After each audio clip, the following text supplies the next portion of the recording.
found Co-op Community Partners Chat on Co-op Radio, the place to learn about the many organizations in the greater Austin area that provide the unique opportunities and services that support our thriving community here in the capital of Texas.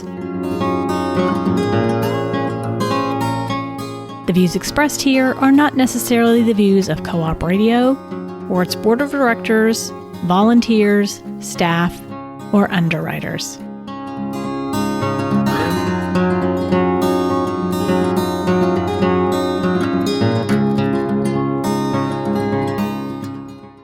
Hello, and welcome to Co-op Community Partners Chat on Co-op 91.7 FM in Austin and streaming live at coop.org. I'm Michelle Manning-Scott, alongside my co-host, Nora Redfern. Hello. We quickly want to thank DJ Mark and Ear Candy 2.0 for another great hour of sweet music from around the world, with an emphasis on centering sounds from the African diaspora. If you tuned in anticipating the show Bringing Light into Darkness, Co-op's longest-running news and public affairs program, you can now listen to it weekly at 7 p.m. right on the HD3 channel or online at coop.org right after this show. Co-op Community Partners Chat is one of 4 news shows in the collective known as Let's Talk About It, which is a brand new news and public affairs program on Co-op's 2024-25 season of programming, which began on June 1st. For those listening to Co-op Community Partners Chat for this first time, our program provides a platform for Austin area nonprofit organizations who have chosen to partner with Co-op by joining our Community Organization Partner Program. Interested organizations are given the opportunity to come on this program to highlight the mission, work they do, and programs they provide to the Austin area community at large. With this in mind, today we are speaking with Valerie Wilmot, Executive Director, and Jordan Verrett, Outreach Director of Asmbly Makerspace. In a nutshell, Asmbly is Austin's largest nonprofit community makerspace and is open to all. But let's learn more about Asmbly from Valerie and Jordan themselves. Welcome. Thank you. Thank you. So let's start with some brief introductions about your personal and professional backgrounds and what brought you to Asmbly Makerspace. Valerie, why don't you start?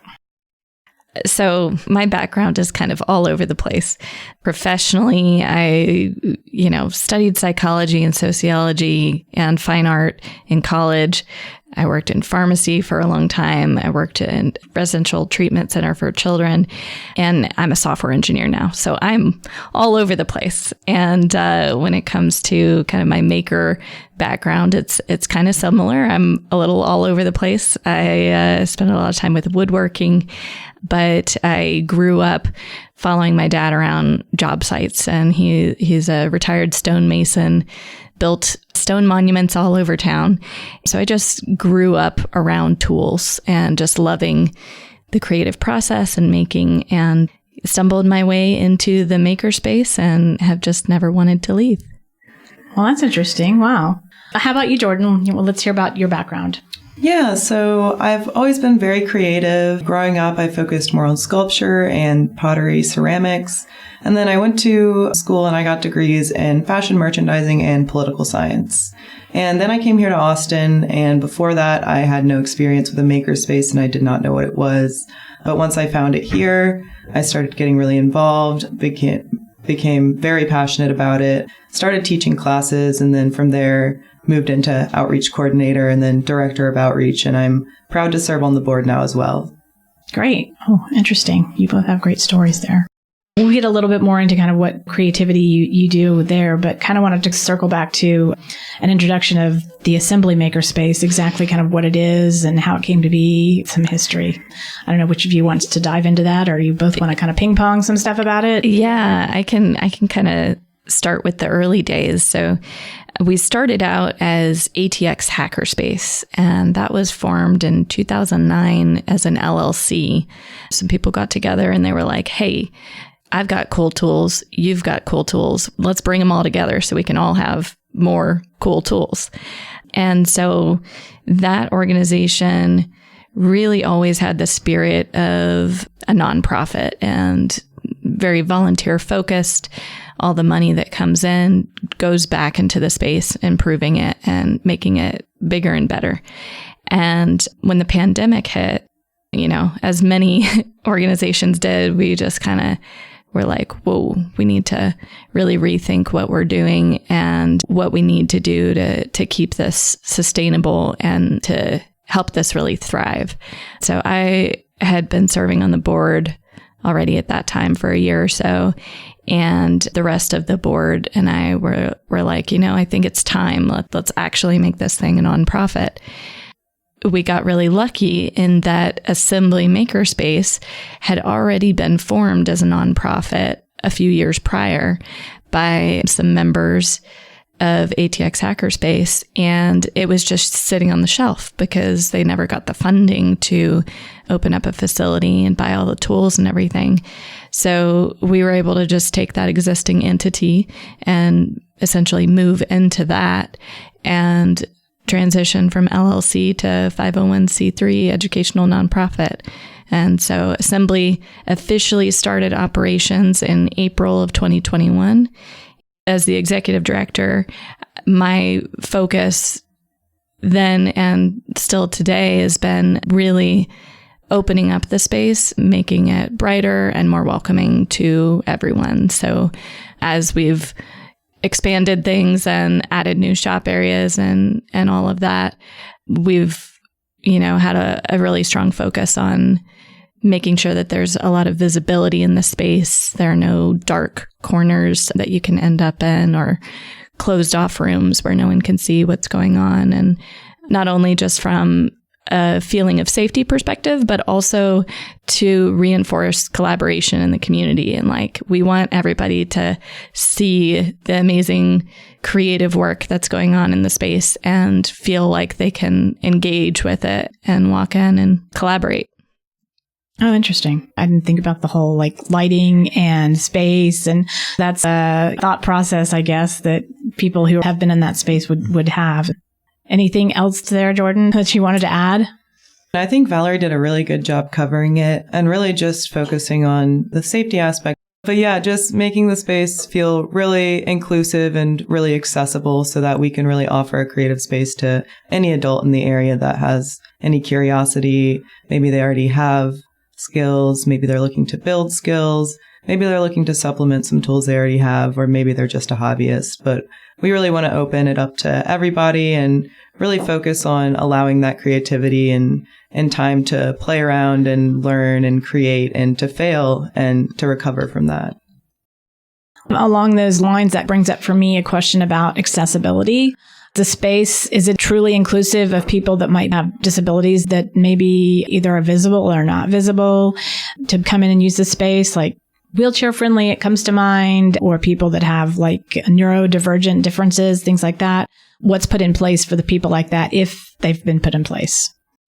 We definitely have a long history of accommodating more of the invisible differences. I don't really want to say disabilities per se, but differences. And we have a lot of very active long-term members in our community, for instance, that have neurodivergence and other things along those lines.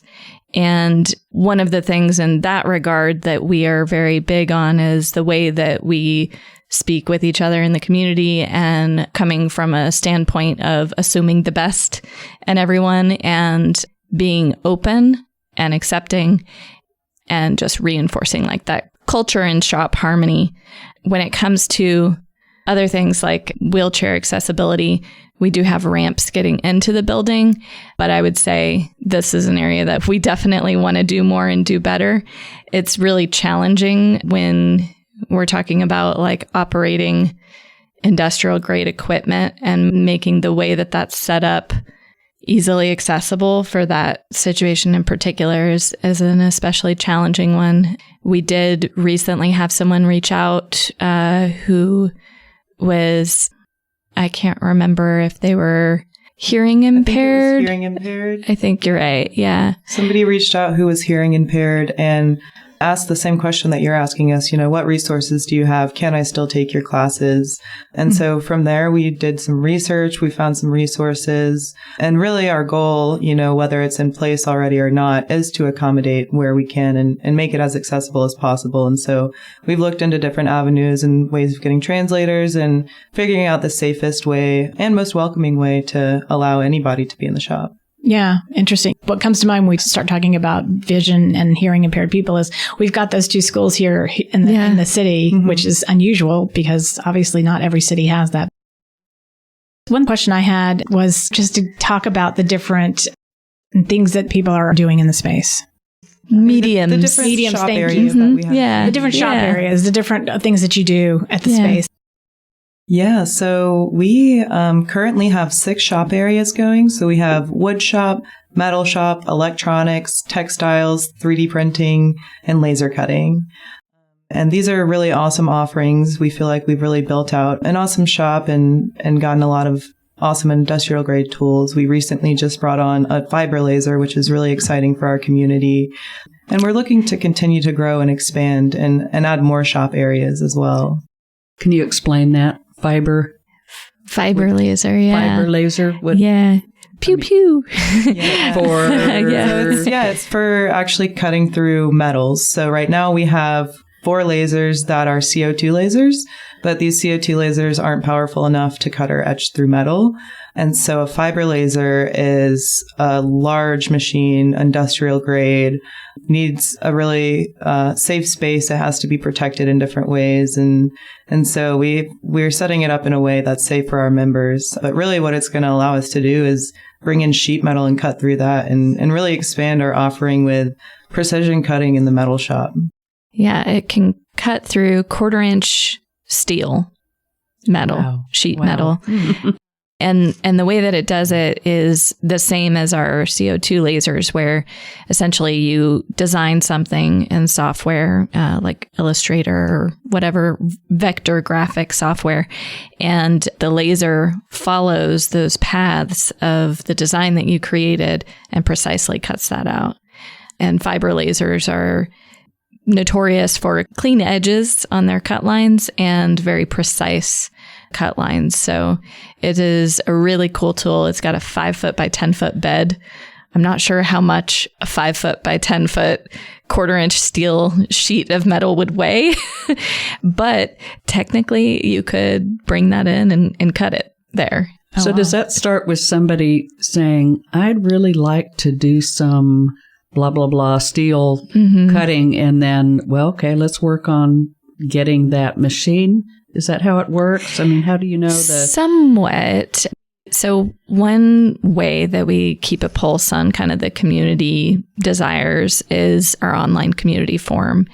And we actually welcome anyone who wants to be part of that online forum. You don't have to be a member at Asmbly.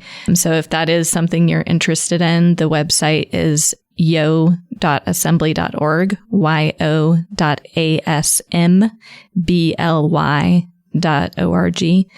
And it's just an open forum where people can post and talk about anything. So, with machine purchases, sometimes somebody will post in a specific shop area category, and they'll be like, man, I really want to make this thing. Isn't this so cool? How would we make this thing? And somebody else will chime in and be like, oh, you could make it on this tool. Wow. And another person will chime in and say, well, this tool would be even better. And then there kind of gets to be this coalition around, oh, that tool, that's the tool we gotta have. We really need one of those.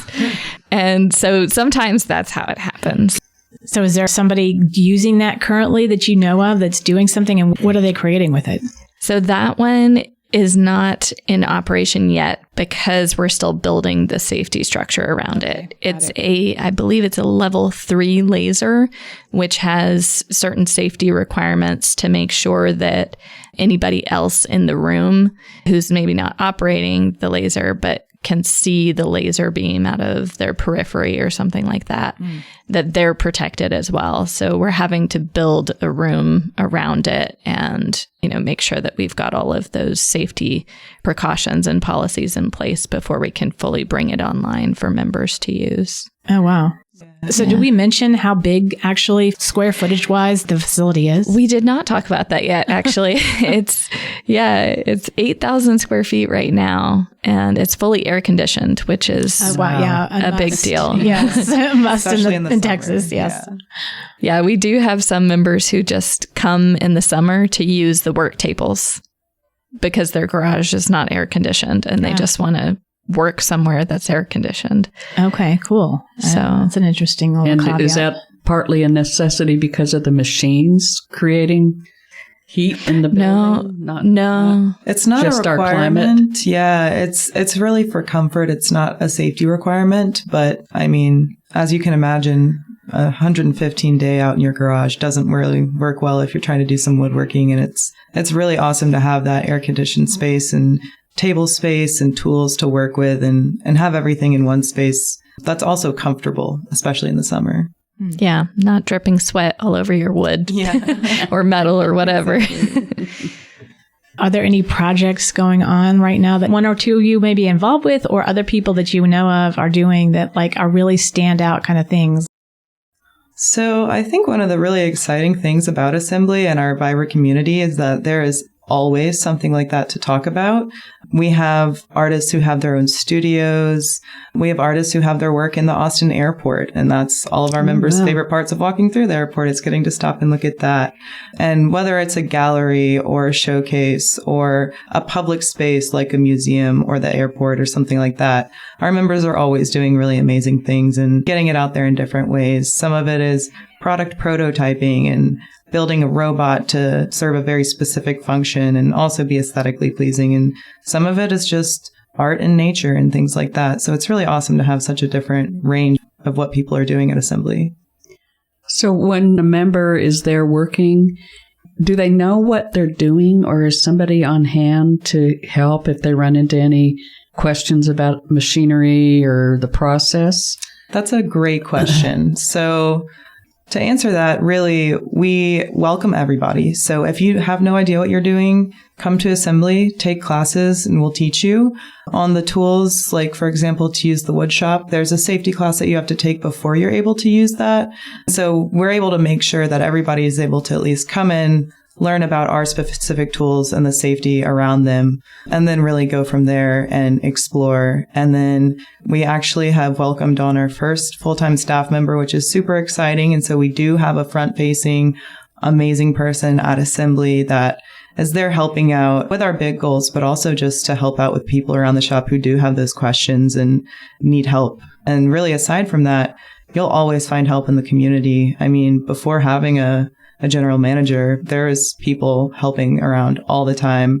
It's very volunteer focused, and really people are there to learn and explore and create. And so you'll see people looking over and saying, wow, what are you making? And someone else is really excited to teach them about it and show them what they're making and learn about what the other person is doing. And so it's really a great collaborative environment where I feel like if I have questions at Asmbly, I'm always going to be okay because there's always going to be somebody there that'll be willing and able to help me. Basically, you just turn to your left or right or look over your shoulder, and whoever's there is probably going to be friendly enough to at least, hear what you're trying to do and give some suggestions, even if they don't know the answer. Or point you towards who they know that might. Yeah.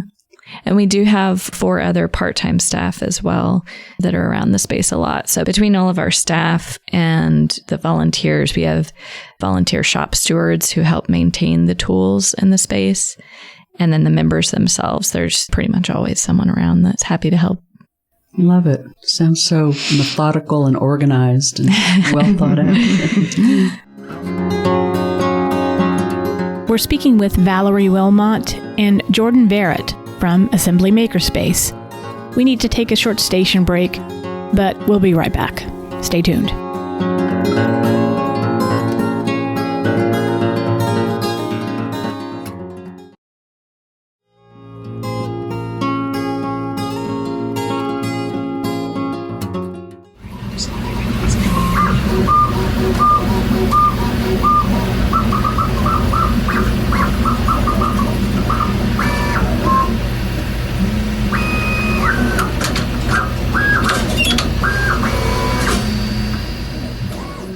welcome back to Co-op Community Partner Chat on Co-op 91.7 FM in Austin and streaming live at koop.org.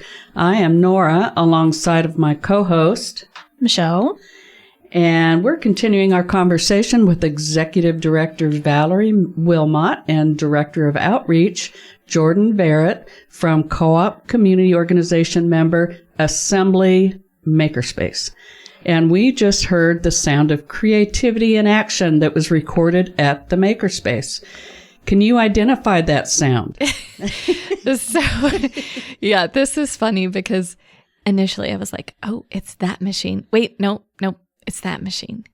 And then I was like, wait a minute, that sounds a little different. I don't know now. I don't know. What did you think, Jordan? I have the same thing. I between two, to me, it sounds like it's either the laser or a 3D printer. Yeah. What do you think? I'm leaning towards 3D printer. Yeah. My initial thing was sleekier, like, yeah. oh, that sounds a bit like the laser moving back and forth on the gantry. But then there was something about it that I feel pretty sure that it's the 3D printer, but there was also a bit of a sounded like an ejection sort of sound. And then I was like, well, wait a minute, is that a vinyl cutter? I'm sure they're not birds. It sounds like you're keeping birds in the facility. It sounded like a printer of some kind to me. Yeah. I was I couldn't tell you what kind. I'm thinking it's 3D printer because the vinyl cutter sounds a little more robotic than that. Okay. More warpy, yeah. You're definitely more familiar with the vinyl cutter. One of them the winner, I'm gonna go with Jordan. What's that? I said, is one of them the winner? Yeah, I think they're all both winners. But let's kind of circle back to what we were talking about during the break, which is what each of you do at Makerspace. And Jordan, how about jumping back in with what kinds of tools and activities you do there? Yeah, awesome. So at Asmbly, I started out with lasers. That's where my expertise lies. That's where I teach several classes, but also textiles as well. And I have more of an educational background in textiles and apparel construction through my fashion degree. But I've really been able to expand what I'm able to do with fashion and textiles, with the textiles at Asmbly, and really combining it with the laser room and using both of those shop areas to create something awesome. And for example, you can do pattern cutting on the laser. And so you can lay your fabric out. We have large lasers, large bed size, and really just imagine a precise cut. You don't have to lay it out. You don't have to tape anything down. You can really just send it. It's computer controlled. It's going to be perfect. And that's awesome. But then there's really cool design things you can do as well. For example, I take denim and I'll put it on the laser. And if you can get the settings right, you can make the power strong enough to strip away the dye, but not strong enough to actually cut through the denim. So you have a contrast and you're left with these amazing patterns. Wow. It's amazing. They look so cool.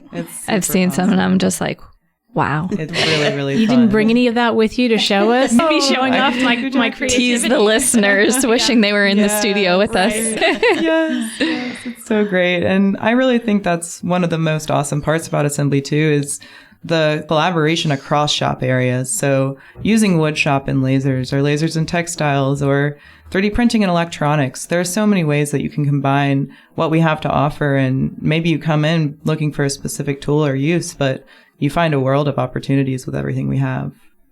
That's cool. Just so exciting. I just kind of get goosebumps thinking of all the things I can do. The possibilities are endless. Valerie, what about you? What have you been actually working on or doing while you're there? Well, right now I'm doing a lot of personal building projects for my wedding coming up. But one of my favorite cross shop area projects that I did with Jordan and a few other members was designing and building awards for Austin Women Magazine's Women's Way Business Awards last year. Wow. We came up with a design together that we coined as breaking through the glass ceiling. And so it was a kind of a tiered triangular design where the top tier was clear resin. So it was completely see-through. And then the base was walnut that kind of had two triangular aspects to it depth-wise. And then we had brass lining the transitions of the different layers. So we got to work in the wood shop. We got to work in the metal shop. We got to work in the laser shop to add some of the finish details in there. And we got to do resin pours for the first time. And we were pretty ambitious with it and did a 2-layer pour so that we could make the logo that we had cut out on the lasers look like it was just floating above the whole thing in that clear resin. So that was probably one of my favorite projects in the shop somewhat recently, not only because I got to work with a lot of other cool people, but we got to just work in so many of the different areas of the space and really appreciate how you get such a wide mix of tools at your disposal. It's fun. Very cool. Oh, wow. Well, we hope and we know that we have intrigued our listeners who may want to know more about how to get involved with Asmbly Makerspace and even become a member. How does that work and what are the steps? And tell us about how to do that if somebody's interested in becoming a member.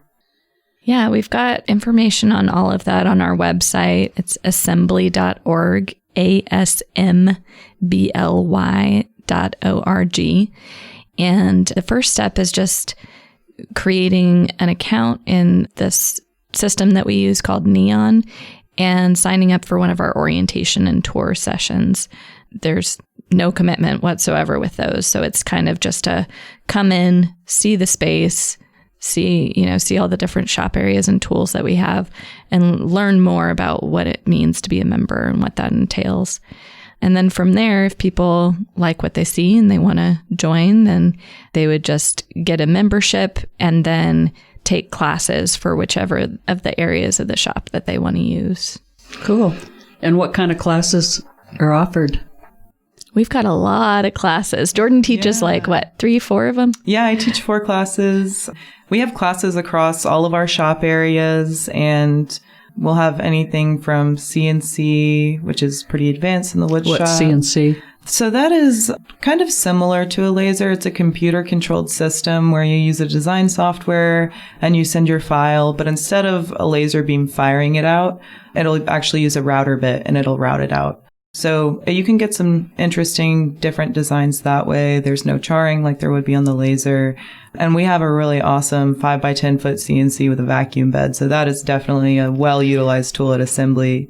But we'll have classes like that. We'll have classes for resin pouring. I currently teach small lasers, rotary tool-on lasers, sublimation printing, vinyl cutting.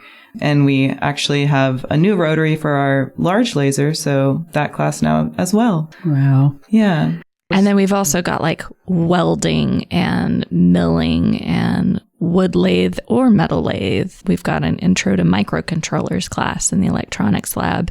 And we've got an LED class, intro to sewing, sergers and embroidery. Adobe 3D printing. There's a software class. Wow. Yeah, 3D printing. And we're always looking to offer more classes and build a more skilled member base through that. Cool. I was looking on the website and maybe even Facebook and noticed the intro to epoxy resin. Mm-hmm. Yeah. You know, I don't think I'm that unique, but when I read things like that, it's like, it's like hearing about a big sale. I got to get there. Do that. And then I also noticed Tight Bond Talk. So did you bring in somebody from that company, Tight Bond, to come and instruct how to use it? Is that how it worked? Yeah. Yes, we did. So Tight Bond came into Asmbly. They gave a presentation. They brought samples for our members. And it's a really good example of one of those educational opportunities that's open and not necessarily a class that you have to sign up for, but we've had them. We've had Prusa and Printed Solids come in and their 3D printing company. So we really try to offer all sorts of programming and educational offerings in addition to our classes. And what about this entrepreneurial? Somebody say it for me. Please. Entrepreneur in a box. Thank you. Yes. Tell me about that. I noticed you have a class about that. Yeah. So Entrepreneur in a Box actually recently renamed to Maker to Entrepreneur Gathering. Really encouraging those people who feel like hobbyists or might have some really awesome skills and are interested in turning it into a business or something of that sort, but don't know how to. And that's something that I'm really passionate about. And I've taken over leading these sessions, and it's once a month meeting where we'll usually have a defined topic to focus on, but really it's more about the conversation and the collaboration it brings. And sometimes we'll end up just talking about what products we're working on. Maybe we'll evaluate each other's websites and really figure out what we need to be doing and how we need to be growing together as an entrepreneur community and supporting each other in the space. Very cool. And what kind of events happen at the Makerspace? Yeah, so we have several other interest groups similar to that one, which is entrepreneur, but we have tool-specific ones, so CNC or laser. And then we have other sorts of groups as well. So one that we've had in the past and are revamping now is a van life meetup, and it's people who are looking basically to build out their vans, and, whether it's living in it or for a specific function or purpose, people can get together and figure out how everybody's working and how everybody does things, and really just sharing those ideas and thoughts and collaborating in a creative space. In addition to that, other Asmbly events, our largest one is our Asmbly Maker Market. It's an annual holiday maker market, and this is one of my favorites just because it really gives entrepreneurs in the space, and maybe those that are joining Entrepreneur Club and aren't necessarily feeling strong in their skills yet, but giving them a chance to learn what it's like to actually vend at a market, and not just any market, one alongside the tools where they've created the pieces that they're selling. And that's really powerful. And, seeing some of the tools in action at the same time, some demonstrations, really excites people and helps people understand all of the work that these artists put into their making. Yeah, it really opens up interesting conversations with your potential customers. So it's a really, really good experience for them. And that's something that co-op radio volunteers have gotten involved in. Yes. So y'all have been amazing with helping us out with that. So KOOP has sent several volunteers out, and this year and the last year, and they'll spin records for us. They encourage us to invite our members to bring records in and spin their own if they're interested. And so really just providing that energy and liveliness and warmth and welcoming towards our community and coming into our space and making the event really positive. Yeah, it's one of the benefits of the co-op community partnership that we've got going with our organization. So that's just one example of how that kind of works. And we've had Julian Root come in and play music. He's with our program Strictly Bluegrass on Sundays, I think it is. And Kim Simpson played also. And what's the name? International Folk Bazaar is his program on Wednesdays. International Folk Bazaar. Interesting collaborations there going on, music and makerspaces. So, yeah, that's one of the big highlights that people are always excited about at the Maker Market. We try to make it a very fun event. So we have food, music, drinks, and people are always excited for the music part. And you mentioned that was during the holidays. Does that mean it's usually in December? Does that usually happen? We do either November or December. Okay.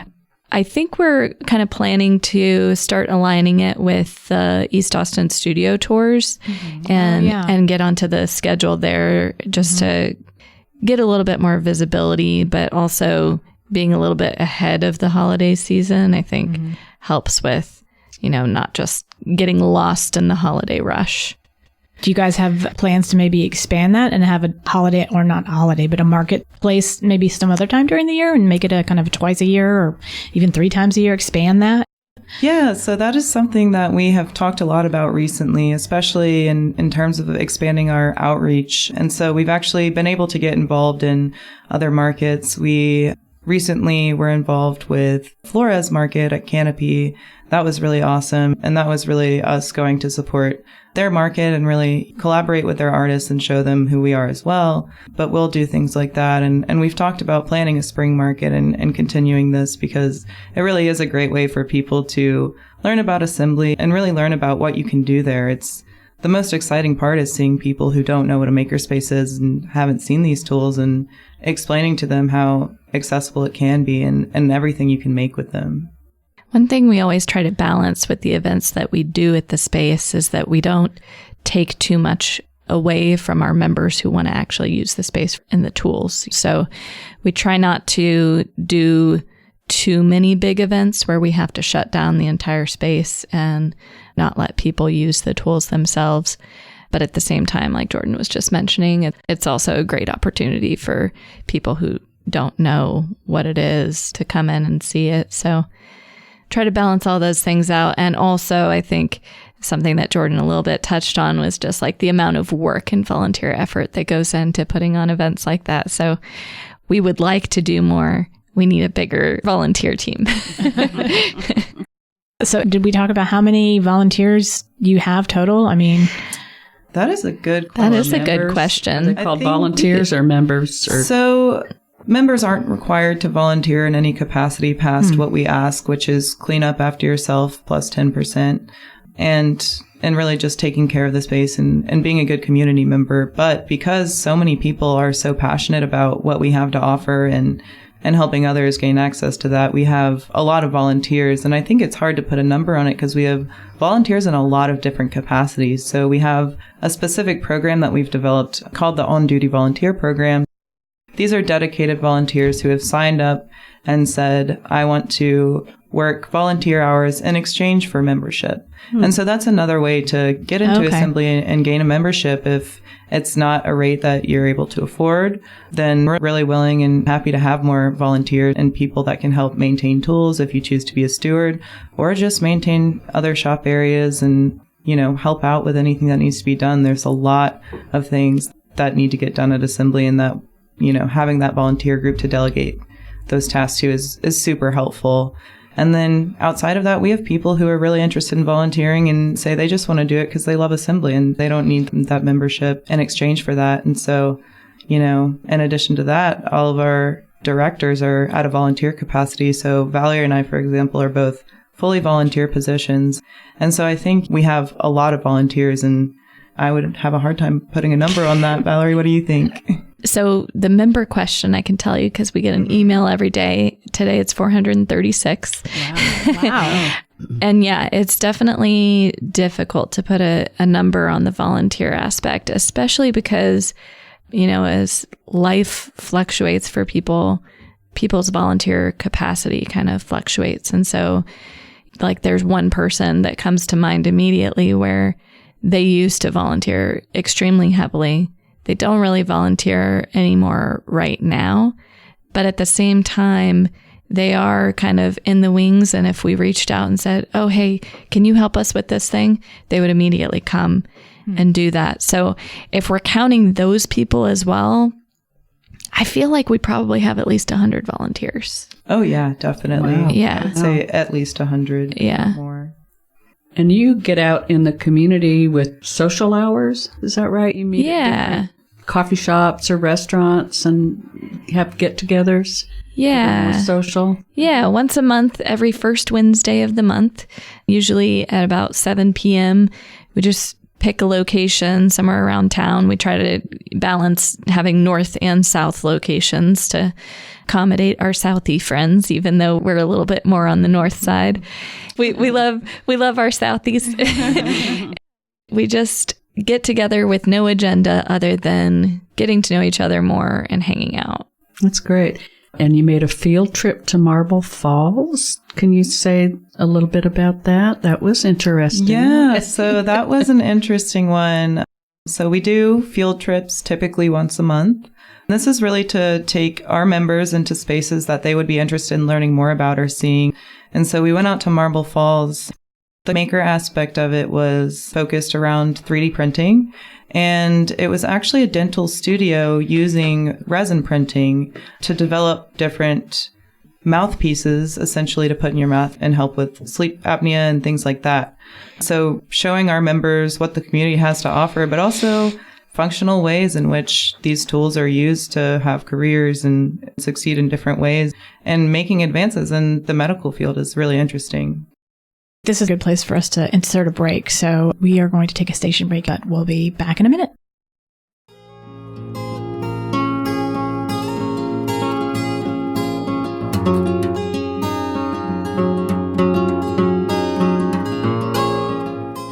And we're back. If you're just joining us, this is Co-op Community Partners Chat on Co-op 91.7 FM and streaming at coop.org. We are chatting with Valerie Wilmot and Jordan Verrett from our co-op community organization member, Asmbly Makerspace, a unique makerspace here in Austin built for artisans working in all types of mediums. So I think we wanted to talk definitely about the new Maker Scholarship Program that Asmbly offers. Can one of you maybe talk a little bit about what that is and how that works? So our new Maker Scholarship Program is something that we're really excited to have launched. We're basically focused on supporting one of our partners, which is Central Texas Table of Grace, specifically their program, Grace 365, which supports young adults transitioning out of the foster care system.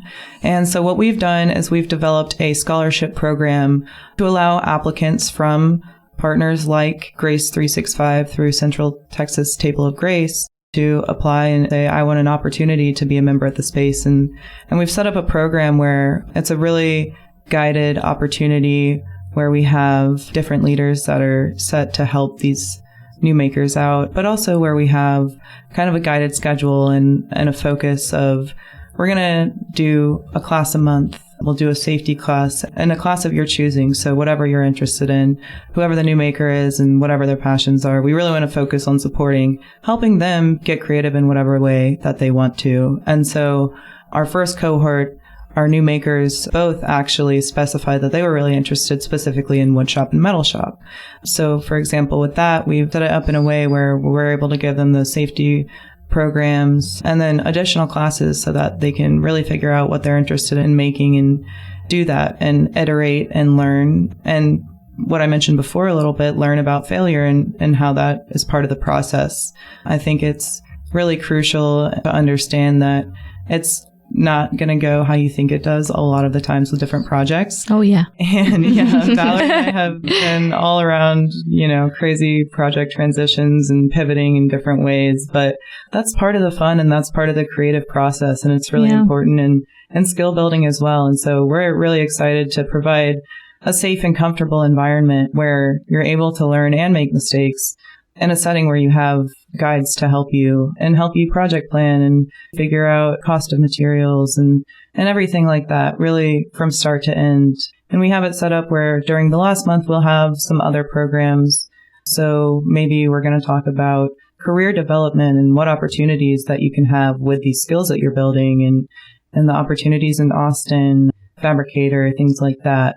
So really supporting these young adults that are transitioning and supporting them in a lot of ways, with the resources of Asmbly Makerspace, the tools, the space, the community, but also in helping them figure out what they want to do and what they want to do with their lives and their career, or maybe their hobby if they realize that they don't want to make a full career out of it. But regardless, having that open as an opportunity for them and really find a way to express yourself. For me, making has been extremely rehabilitative, and it's very awesome how much Asmbly has done for me, and I've seen it do for a lot of other people too. And I think there's a lot of good in that tactile skill building and community as well. I think it can be really empowering too. Exactly, yeah. Having the autonomy to work on your own in a wood shop or even walk in a building and look around and look at the world and understand the way it works and understand the way that things around you are built. It for me at least, it breaks down a lot of those mental barriers that you put up and the questions around, not knowing. Yeah, interesting. I assume since they're coming out of foster care, we're talking about young adults here, like 18, 19, 20-year-olds, basically. Yes. So you have to be 18 or up to be a member at Asmbly. That is our limitation right now. Yeah, we're targeting those young adults that are transitioning. So usually 18 to 22, 23 range. And we're really excited to support them. And then, have a showcase at the end of the 3-month session where they can show off what they've done and trials and errors and with their new community members and friends that they've made at Asmbly. Yeah, and part of that program that we've built up and really cultivated in preparation for this first cohort is selecting and working with some really amazing, diverse pillars within the Asmbly community. So making sure that we have guides lined up for these new makers who are trusted long-term members that have a diverse set of skills and, don't know everything and are humble and knowledgeable enough to know and accept that and, tell them that and talk about their own failures and point them in the right directions and reinforce that you're gonna mess up. That's just that's the nature of life, really. But that's definitely the nature of making, and absolutely the nature of learning a new skill. So we're really excited about that aspect of the program, and that we've got some really great people lined up to support them in that way. I think we could learn from Asmbly Makerspace.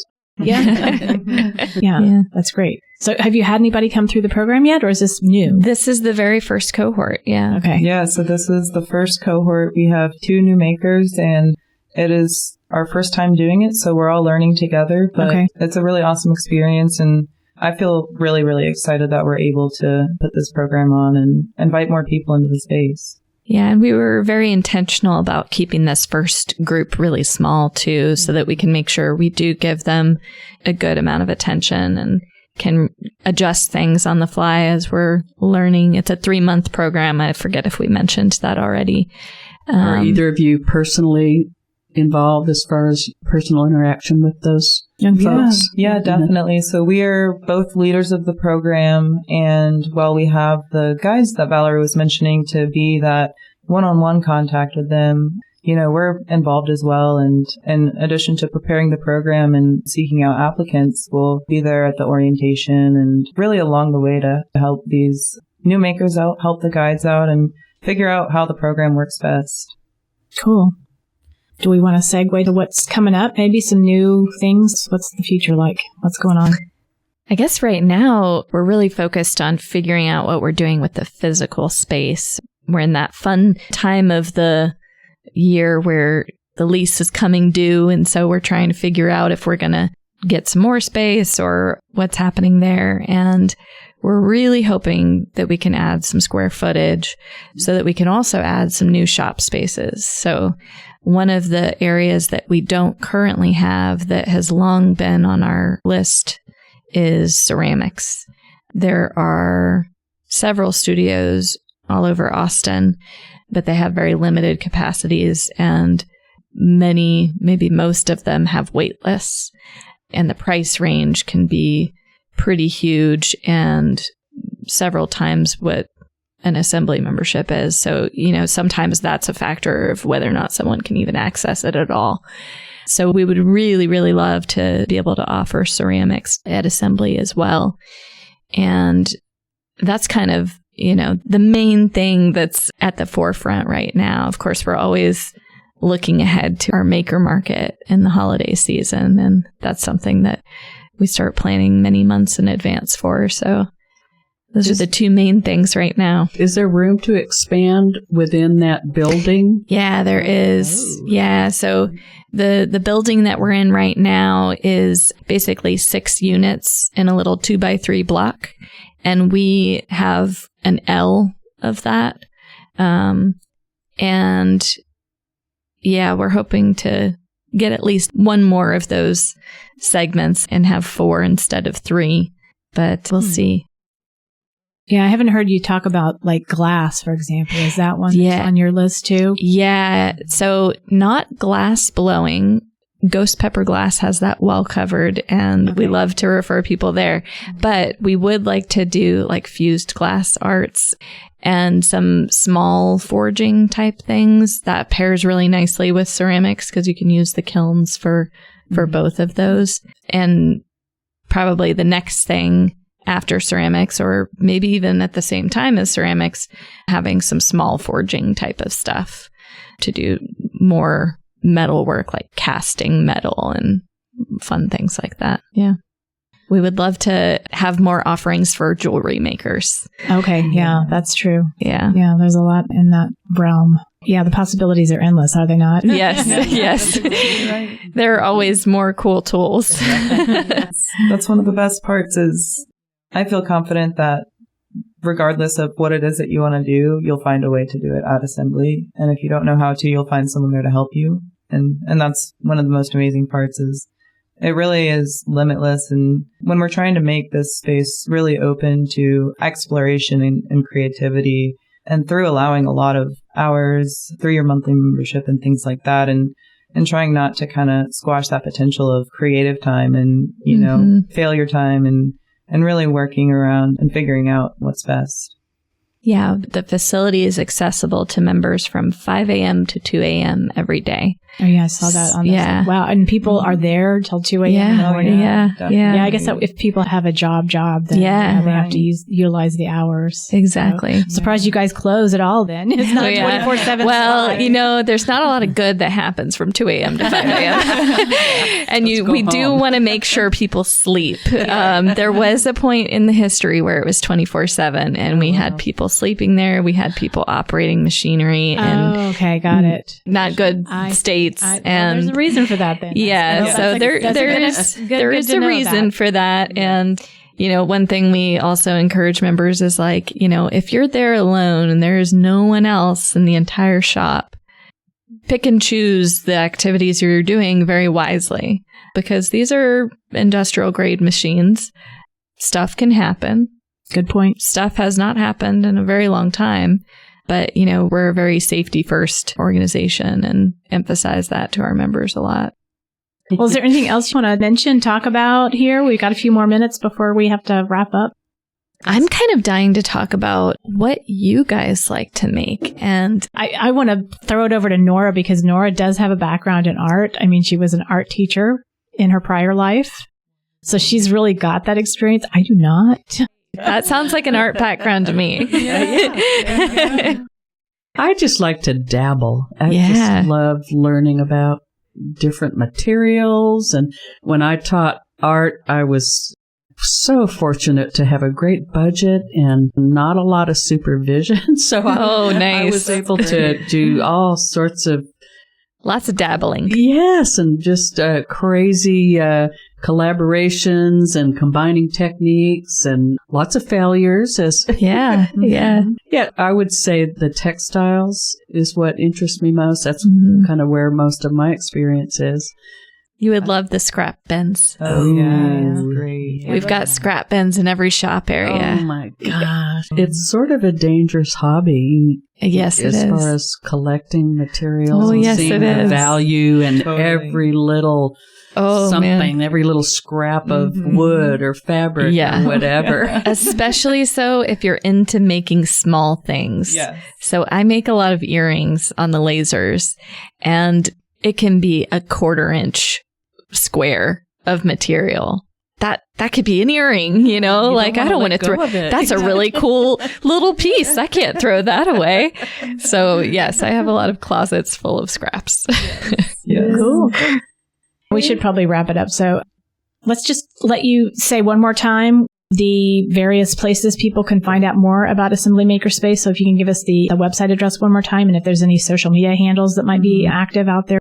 Yeah. So our website has everything, and it's got links to the social medias up in the top right corner as well.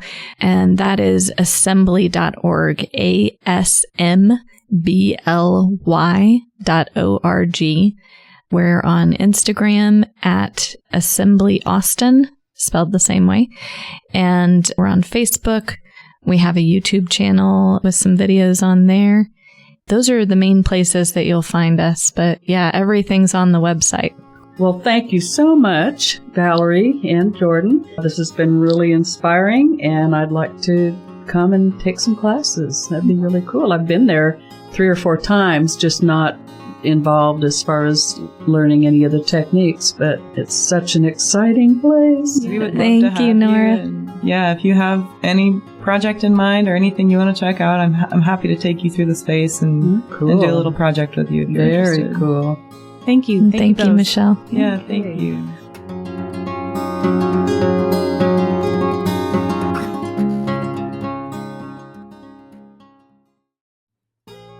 Listeners, if you are a leader or member of a nonprofit organization here in the Austin area and would like to find out more about the Co-op Community Partners membership program, you can go to koop.org, then find the Community Organizations tab under the Get Involved heading at the top of the homepage. Thank you for tuning in to this first edition of Co-op Community Partners Chat. Nora and I look forward to bringing you news of the invaluable work of another co-op community nonprofit partner next month. Also, please be sure to tune in next Monday evening at 6 p.m. here on Co-op Radio to hear Misbehavin' host Classically Cultured, the second Monday of the month offering in this new Let's Talk About It collective of programming. Misbehavin', who also hosts Hypnotic Mood on Tuesday evenings, will be bringing listeners a wide variety of conversations highlighting interviews with Black musicians and composers in the world of classical music, as well as sharing news about the many facets of the classical music industry as a means to help classically trained musicians and composers cultivate their craft. Now, please stay tuned and switch to Co-op's HD3 channel or our online stream at koop.org, where you'll find Bringing Light into Darkness in its new weekly time slot for the 2024-25 programming season. On the air since 2002, host Pedro Gatos brings you Co-op's longest-running news and public affairs program, where each week he and his esteemed guests discuss their investigative findings and historically documented news and analysis about the U.S. and U.S. foreign policy. Have a good evening, everyone.